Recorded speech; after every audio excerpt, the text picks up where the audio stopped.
검찰이 이재명 더불어민주당 대표의 최측근을 체포하면서 큰 파장이 예상됩니다. 자세한 내용 법조팀 오지혜 기자와 얘기해 보겠습니다. 네.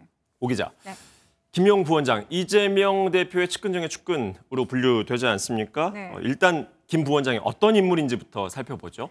네, 사진으로 설명드리겠습니다. 이재명 대표와 김용 부원장 두 사람이 술잔을 부딪히고 있는데 이게 2013년 10월 성남시 생활체육 워크숍 현장입니다. 당시 성남시장, 성남시 의원 사이였고요. 다음 사진 한번 보실까요? 지난 2019년인데요. 당시 경기도 대변인이었던 김 부원장의 출판 기념회입니다. 이 자리에서 유독 환하게 웃는데 이 대표는 축사를 통해 김 부원장이 자신의 분신 같은 존재라고 치켜 세웠습니다. 들어보시겠습니다. 유용한 사람이다. 제 분신과 같은 사람이어서 앞으로 큰 성과를 만들어낼 아주 유용한 제목이다라는. 자, 분신이라는 표현을 쓸 정도면 정말 가까운 사이라는 건데요. 예전에 이재명 대표가 직접 최측근 중에 한 명이죠. 현재는 정진상 당대표 정무실장으로 와 있죠. 네. 그리고 김용 부원장.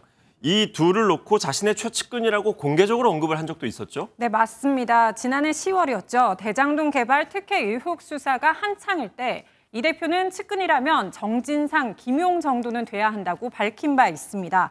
유동규 전 본부장이 측근이다 이런 논란이 됐을 때 이 대표가 선을 그으며 한 말인데요. 정 실장은 지난 1994년 이 대표와 한 시민단체에서 인연을 맺어 현재까지 이 대표를 보좌하고 있습니다. 그런데 정 실장 역시 성남FC 후원금 의혹으로 수사선상에 올라와 있습니다. 결국 자신의 왼팔과 오른팔 모두 측근이 수사 대상이 되면서 이 대표를 향한 검찰의 전방위 압박이 현실화됐다 이렇게 볼 수 있습니다. 예, 앞으로 검찰의 수사 방향이 이제 어떻게 될까 이게 가장 중요할 텐데 네. 검찰이 지금 바라보고 있는 김용 부원장이 이 돈을 받았다고 하는 시점 이게 언제냐에 따라서 수사 방향이 좀 달라질 것 같아요. 이게 단순 뇌물 사건이냐 아니면 불법 대선 자금 사건이냐. 네. 검찰은 어떻게 바라보고 있습니까? 일단 큰 파장 예상됩니다. 말씀하신 대로요. 검찰은 김 부원장이 받은 돈을 이 대표의 이 대선 자금으로 사용했을 가능성에 주목하고 있습니다. 김 부원장 지난 대선에서 공식적으로 이재명 대선 캠프의 총괄 부본부장을 맡았는데요. 바로 이 자리가 조직과 예산을 관리하는 자리이기 때문입니다. 결국 검찰의 수사는 이 대표를 향할 수밖에 없을 것으로 보입니다. 예. 그런데 우리가 보통 검찰의 수사 과정을 보면 피의자를 불러서 조사한 뒤에 체포영장이 발부가 되는 이런 모습들이 보통이지 않습니까? 네. 그런데 이번에는 김 부원장에 대한 소환 조사 없이 바로 체포영장을 발부받아서 체포에 나섰어요. 네. 이건 어떻게 해석해야 되겠습니까? 네, 말씀하신 대로 좀 이례적입니다. 형사소송법을 보면요. 소환에 불응하거나 불응의 우려가 있을 때, 또 증거인멸이나 도주 우려 등이 있을 때 체포영장을 발부받을 수 있는데요. 그렇기 때문에 김 부원장이 검찰 조사에 협조하지 않은 게 아니냐 이런 분석이 나오고 있습니다. 한번 들어보시겠습니다.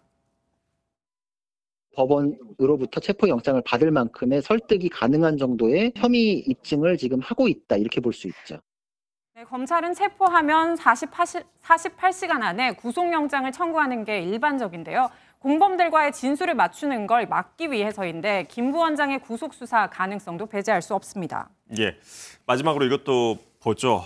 검찰이 김용 부원장 체포에 전격적으로 나서게 된 게 유동규 전 본부장이 입을 열어서 이렇게 됐다. 이런 얘기들도 나오고 있어요. 이거 맞는 말입니까? 네, 유추할 수 있는 근거가 어제 나왔습니다. 바로 서울중앙지검에 대한 국감장에서 관련 발언이 있었는데요.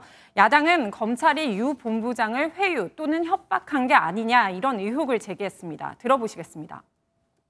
유동규는 자신이 검사로부터 뇌물로 엮일 경우에 30년도 살 수 있다라는 이야기를 듣고 대단히 위축돼 있고 겁을 내고 있다고 합니다. 네, 검찰은 이런 의혹을 부인했지만 이 MBN 취재 결과 공교롭게도 내일 유 본부장의 구속 기한이 만료돼 석방되는 것으로 확인됐습니다. 검찰 안팎에서는 굳게 입을 닫던 유 본부장 마음 바뀐 게 아니냐는 분석이 충분히 나오고 있습니다. 네, 오늘 여기까지 듣겠습니다. 지금까지 사회부 오지혜 기자였습니다. 안녕하세요. 김주하입니다. 공정하고 신속한 MBN 뉴스, 유튜브를 통해서도 만나보실 수 있습니다. 특히 더 많은 뉴스와 라이브를 보고 싶으시다면 오른쪽을 눌러서 구독하시면 됩니다. 어렵지 않죠? 빠르고 정확한 뉴스로 계속 찾아뵙겠습니다. MBN 뉴스를 시청해주신 여러분 고맙습니다.